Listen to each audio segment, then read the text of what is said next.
Hi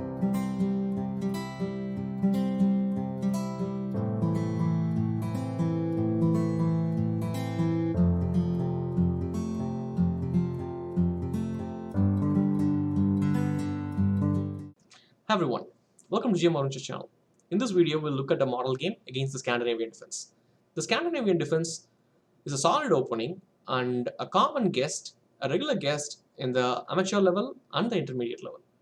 It can be a pretty solid opening for the black players, and if white doesn't know the proper plan, it will become a very tough nut to crack. Let's look at the strategic ideas and understand a good plan to play against the Scandinavian from white's perspective. E4 d5 is the starting point of the Scandinavians. Sometimes it's also called as the center counter. Knight c3 is the most logical move, trying to attack the queen, gaining a free tempo, making a developing move by attacking the opponent queen. Queen a5 is one of the three main lines in this position. The other lines are queen d6 and queen d8 in this position, which are also pretty serious options for black. Queen a5 is probably the most commonly played move. White continues with the natural move, d4, and black continues with knight f6. So, to give a general perspective about what is the general idea for black, this is not the only plan, but this is the most commonly played plan for black. Usually, black will continue with c6, bishop either to f5 or g4, both these options depending upon white's follow-up here. And after they develop the bishop out first, then they'll continue with e6 and then knight to d7, bishop e7, short castle. If you think about it, it's a solid position that black is trying to build. It's very close to the Caro-Kann pawn structure. It is, in fact, the Caro-Kann pawn structure that black is trying to build. And if black manages to do that, we can assume that the position has become equal and it's anyone's game after that. So if white needs to maintain the pressure on black, he has to play energetically and not allow black get whatever plan that I just mentioned. Let's see how white is able to do this. Bishop d2 in this position, basically dealing with this pin and getting ready to release the knight from c3. c6 is what black played in the game, and white continued with bishop to c4. Again, the natural move in this position. Sometimes white players also start with bishop c4 first before going bishop d2, but either move order is completely fine. Bishop d2 followed by bishop c4. Now, the options that black players have is to start with either queen b6 or queen c7, getting away from this diagonal. In this game, the black player continued with bishop f5. I won't say this is wrong already, but it's more risky certainly for sure it's not a easy line for black after this, because white's follow-up is knight d5 and the queen on a5 is under attack, followed by knight f6. Black has to take it with the pawn, either the e pawn or the g pawn, and either way he gets a double pawn there. And at this point, white has to once again continue with energetic moves here. He makes natural developing moves to begin with. And the point is fast development at this point. Black continued with e6 because he wants to castle the king long. I mean, as the king side pawn structure is shattered, it makes sense to keep the king on the queen side. And e6 to protect the f7 pawn as the bishop is watching. Okay, now let's understand it this way.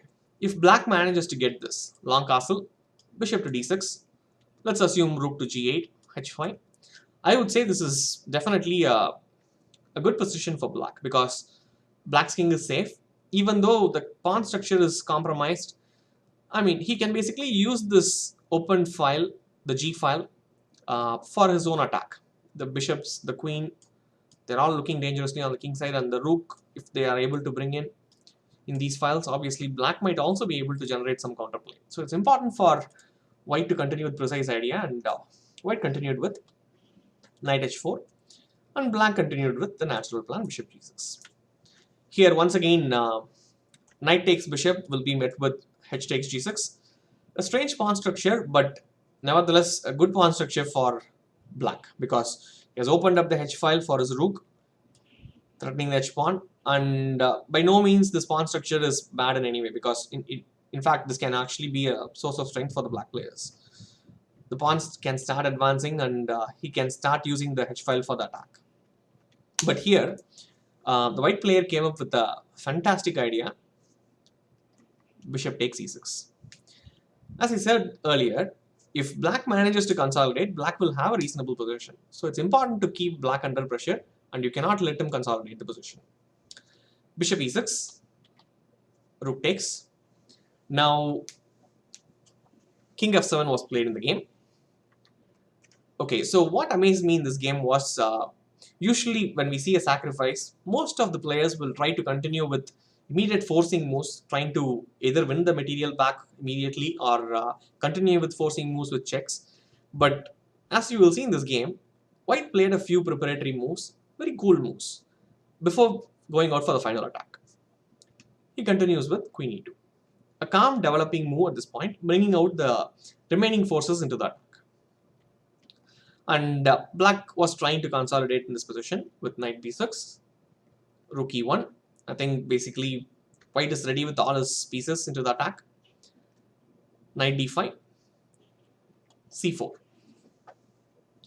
Again, from here white has to play energetically, because it's important to maintain the initiative. He is a full piece down, and if black manages to bring out his pieces, if he manages to keep his king safe, say something like bishop d6, rook comes out, the king goes back, and he's able to activate his final piece.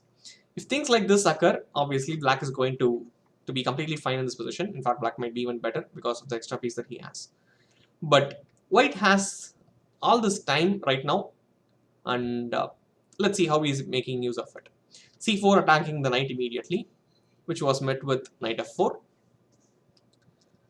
More or less, he's expecting an exchange here.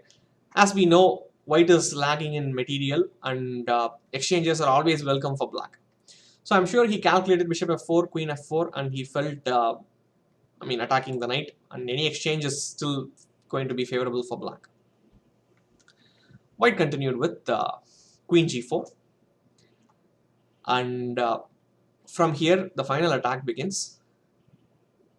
Black continued with knight takes rook, queen takes e6, and the king has only one square to go. King to g7. And those who wish to find the follow-up here can pause the video at this point and find out the remaining moves yourself. And for others, the follow-up that white comes up with is a fantastic idea, bishop f6. Okay, at this point white is already a full rook down, and he is giving away another piece in this position. But the point is, the king is cornered, and white has enough resources still after sacrificing all this material. Now, the immediate threat is knight to f5 check. King h5 can be simply met with queen h4 checkmate. To stop this, black continued with queen d8. But nevertheless, if not queen h4, still continues with a forcing checkmate with checks on each and every move. So here it starts. Knight f5 check, king h5, g4, king takes g4 is met with rook e4, and king h5 will be met with rook h4 checkmate, and the other option that black has is king h3, which can also be met with rook h4. King f3 was played in the game, which was met with rook e3 followed by, and that's just a cool mate. Basically, if you think about it, it was energetic play from white, not letting black consolidate. The white player, Christian Bauer, who's one of the top players from France, he himself is an expert in the Scandinavian from blackside. So I'm sure he knew exactly how to handle when he's playing from the white's perspective. And this can be a serious model game, an excellent model game for white players to remember. But bottom line, one important point to remember is whenever you're going to play against the Scandinavian, it's important to play energetically, not letting black consolidate the position, in which case black generally equalizes pretty fast. So I think these ideas are very clear. So if you guys think you need any other model games in the openings that you play, please comment it in the comment section, and I'll see you all in the next video then. Bye-bye.